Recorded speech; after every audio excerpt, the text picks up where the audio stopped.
Hello students, this is your SM ma'am.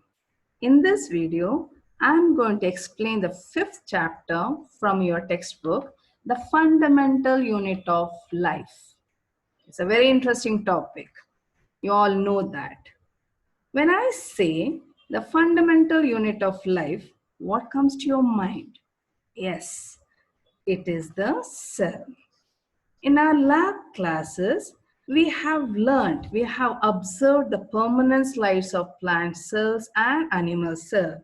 Not only that, even we have prepared a temporary slide of onion peel. Do you remember?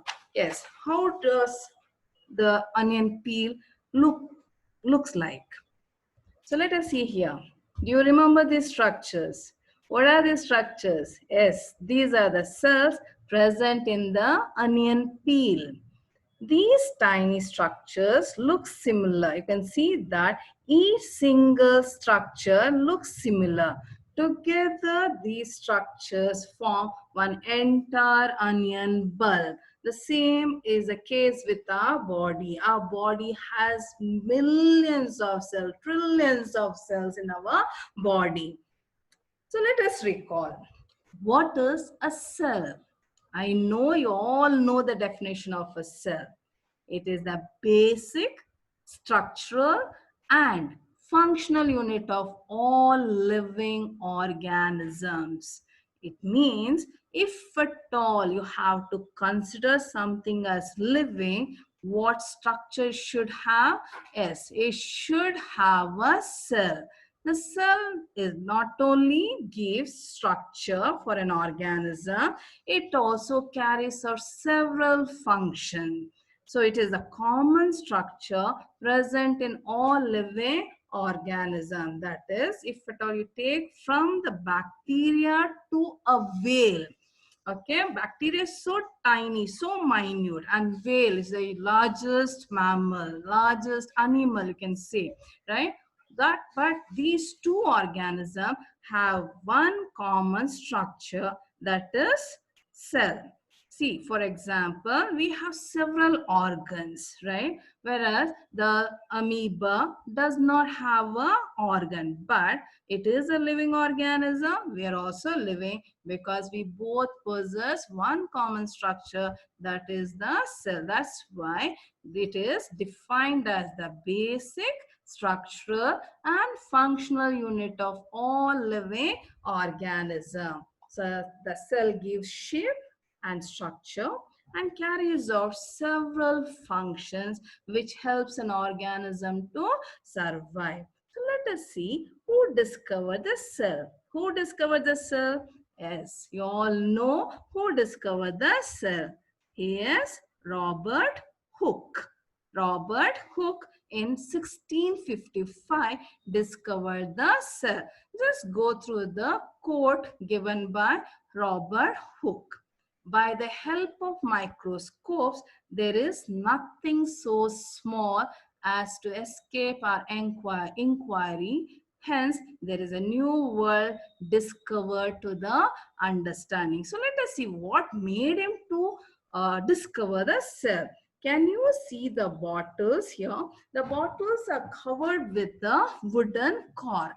So this wooden cork had the ability to float. So he was curious. What made this cork to float?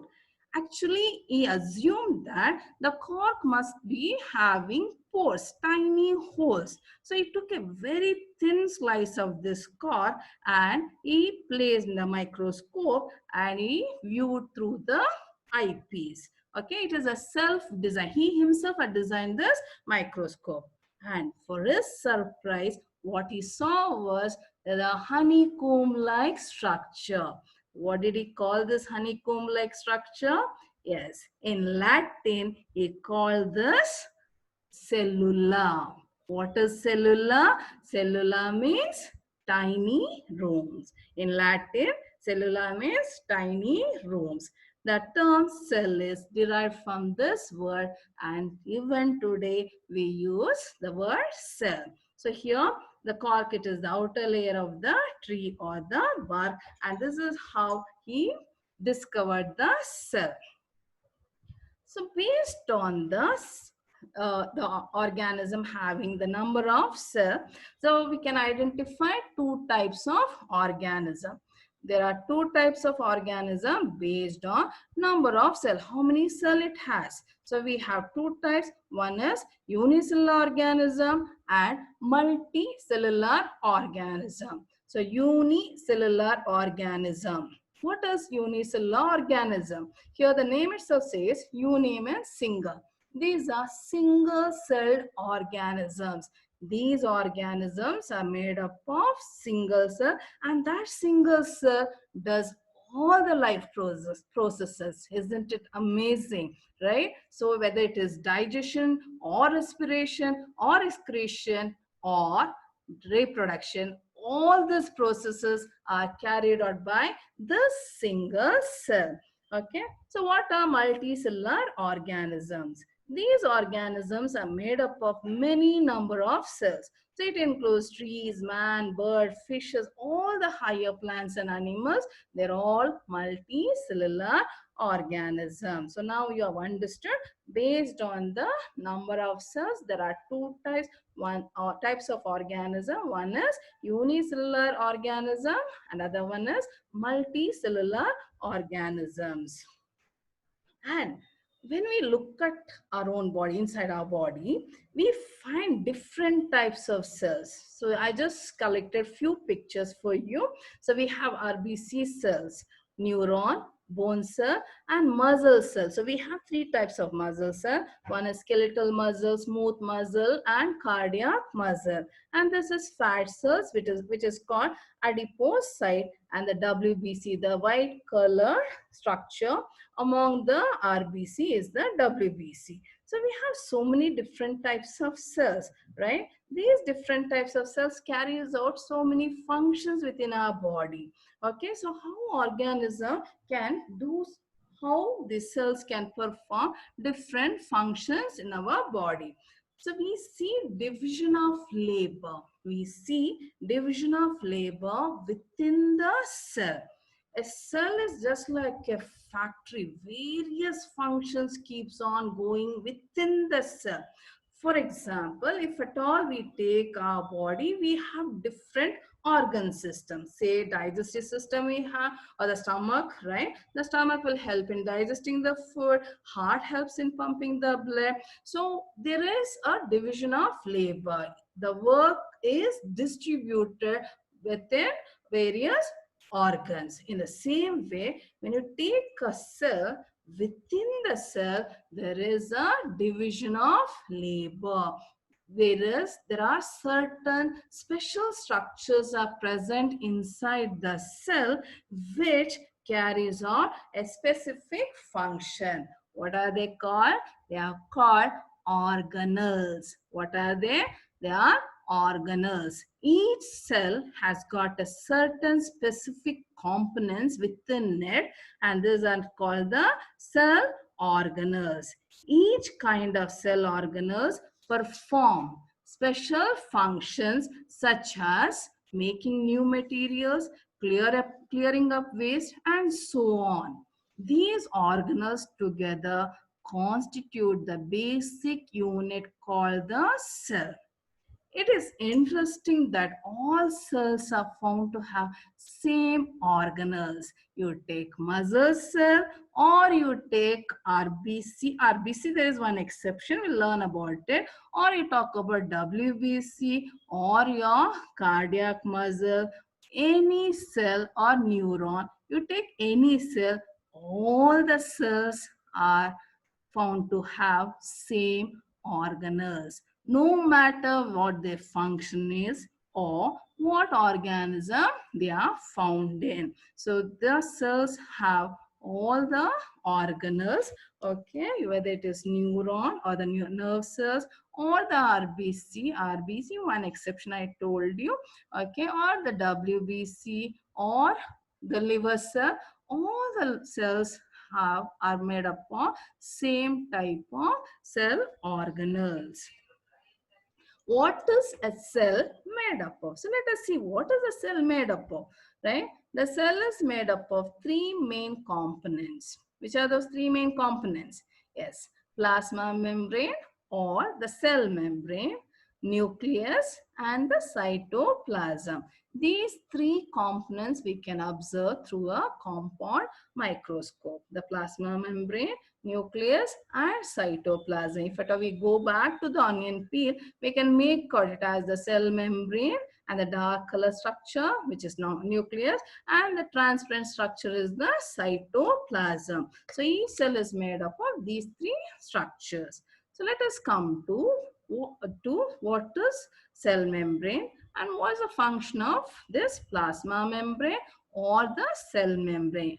Remember, cell membrane is also referred as plasma membrane. So what is this plasma membrane? It is a boundary. It's a boundary for each and every cell which separates the contents of the cell from its external surrounding. So the cell contains so many things within it. So it acts as a boundary wall, protects the cell actually. So it keeps the cell separated from its external surrounding. And it's not a continuous structure. It is porous membrane.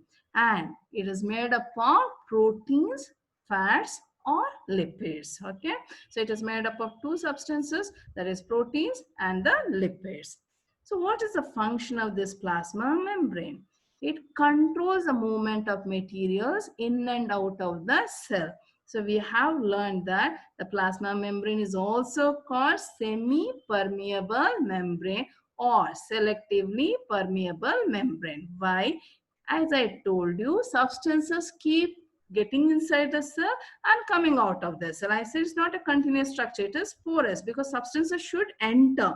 Some maybe oxygen should enter, water molecules should enter inside the cell, and some waste will be generated inside the cell. That waste should be thrown out of the cell. So how does this function takes place? So it is only with the help of the cell, plasma membrane. It selects whether it should be allowed inside or whether it should be allowed outside. So it selects and permits the substances in and out, whether to get inside the cell or come out of the cell. It selects. Okay, so that's why it is called selectively permeable membrane, or it is called semi-permeable membrane. It's just like giving gate pass for you, right? If at all you want to come inside, like your parents want to get inside the school, right? Once the school begins or when the class starts, right? So if at all they want to get inside, they have to have a gate pass.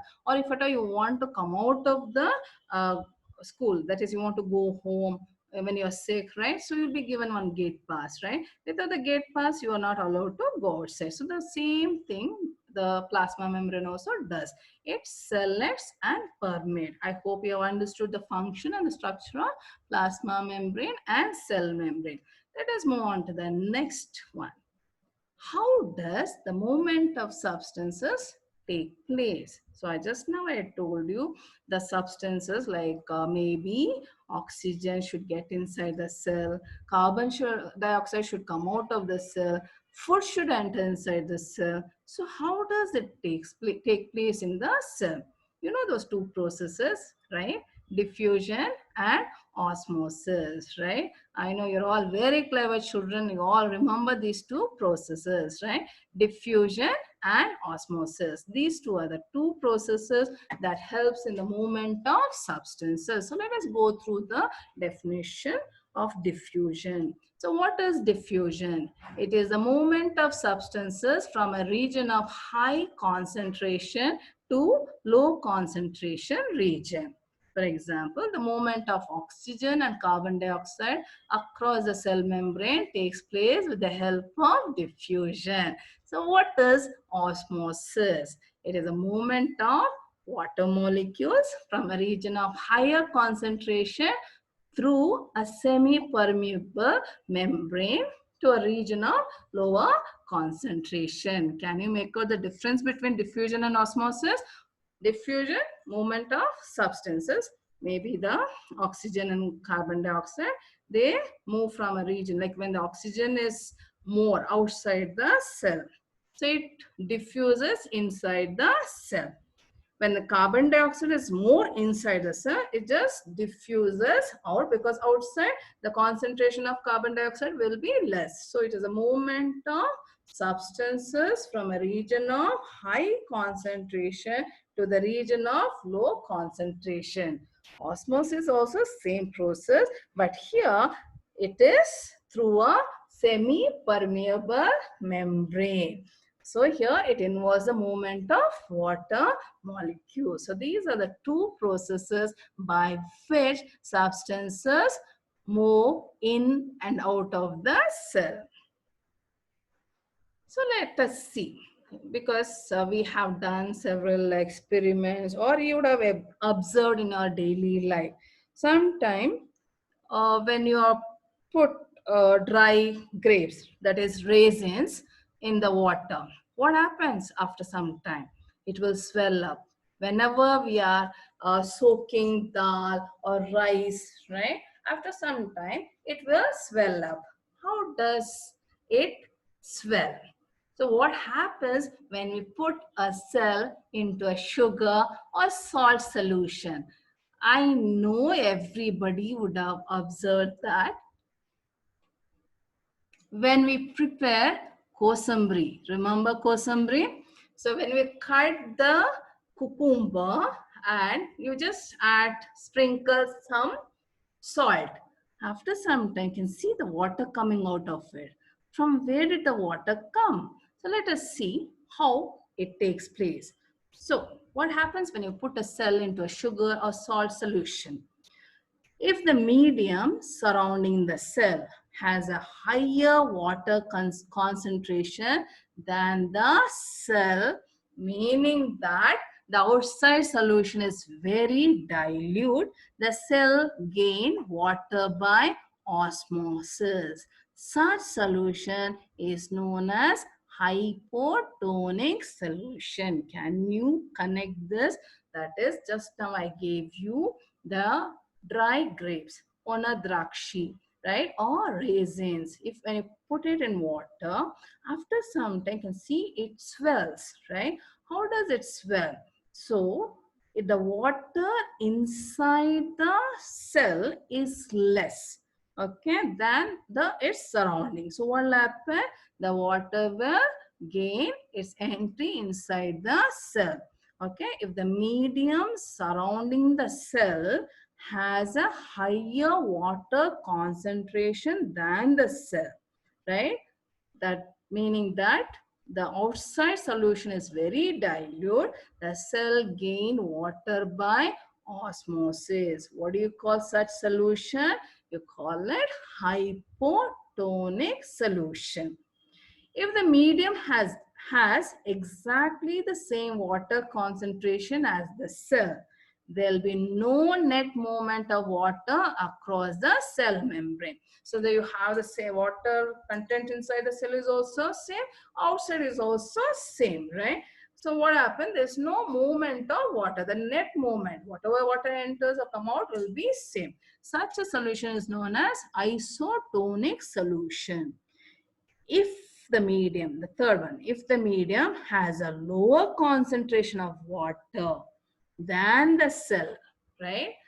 Then what will happen? Inside the cell, there is more water. Surrounding the cell, the water concentration is less. So what will happen? The water from the cell will move out, right? The cell will lose water by osmosis. Such solutions are called hypertonic solution. So now we learned hypotonic solution, isotonic solution, and hypertonic solution. So here I have given some pictures for you to understand better tonicity of the cell. Isotonic, hypotonic, hypertonic solution. Hypotonic and hypertonic solution.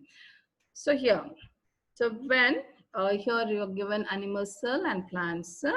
So what will happen when it is less water concentration, right?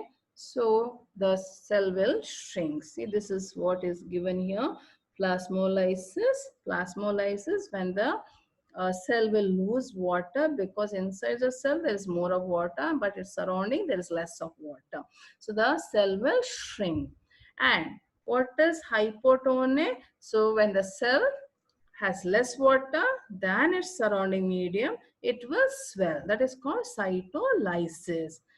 When both the cell and its surrounding medium has same concentration, there is no swelling, there is no shrinking. That's why it is called awesome, right? Okay, I hope you have understood the tonicity of the cell: isotonic, hypotonic, and hypertonic solution. Hypotonic and hypertonic solution. So next we'll go to the next structure, that is cell wall. Do animal cells have cell wall? No. Cell wall is present only in plants. Other than plants, we find cell wall in bacteria as well as fungi, right? Fungi, we find the cell wall. Other than that, no animal cells have a cell wall. Cell wall is absent in animal cell. That is one factor which will help us to distinguish a plant cell from a animal cell. Cell wall is present only in plant cell. Other than the plant cell, we find it in the bacterial cell as well as in the fungi, right? But here only one difference. The cell wall of a plant is made up of cellulose, whereas the cell wall of bacteria is made up of peptidoglycan, and the cell wall of fungi is made up of chitin. So this is how we can make out or differentiate the cell wall in these organisms. So what is this cell wall? In plant cell, in addition to cell membrane, they have another covering called the cell wall. It is rigid and mainly composed of cellulose. Next, the most important structure of the cell, that is nucleus. Nucleus. So let us see the structure and function of nucleus. Nucleus is a double layered membrane called nuclear membrane. It has a double layered membrane called nuclear membrane. The nuclear membrane has pores called nuclear pore, which will allow the movement of materials in and out of the nucleus. The nuclear membrane encloses a fluid called nucleoplasm. The nucleoplasm is completely different from the cytoplasm, okay, so, which is different from the cytoplasm. The nucleus contains the most important component, the thread-like structure called chromatin network.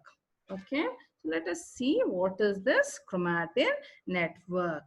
When the chromatin network, when the cell is about to divide, when the cell is going to divide, the chromatin network present in the nucleus will become thick and rod-shaped structure, and now it is called chromosome. You can just see the picture here. See the thread-like structure which looks like that the Maggi noodles. You can see, I mean, just to get the imagination how a chromatin network looks like. It's a thread-like structure we learned.